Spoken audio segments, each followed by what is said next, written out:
What if your legs could grow stronger?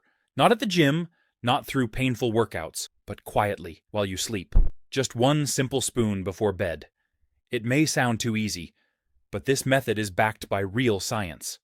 Hi, I'm Dr. Steven, and today I want to share one of the most powerful nighttime routines. As we age, especially after 60, the muscles in our legs begin to weaken. Tasks that were once easy, climbing stairs, getting out of a chair, even walking, become harder. But muscle loss, while common, is not a life sentence. In fact, it's reversible.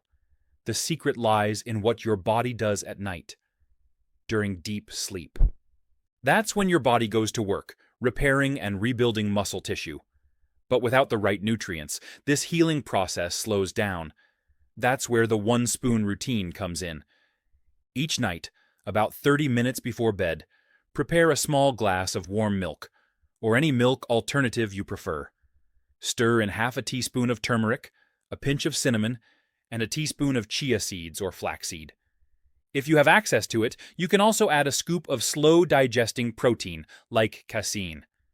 Then sip it slowly, let it relax you, and head to bed.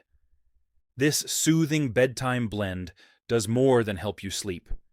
It delivers slow-release amino acids and anti-inflammatory compounds that support muscle recovery throughout the night. Your legs, which are your foundation for balance and independence, receive exactly what they need to grow stronger. Over time, you may notice a change. Getting out of bed feels easier. You walk with more confidence. Stairs don't feel as intimidating. That's not magic. That's your body finally getting the support it's been quietly asking for. Start tonight. And if you found this helpful, don't forget to subscribe, hit the bell icon, and share it with your older friends who might need it too.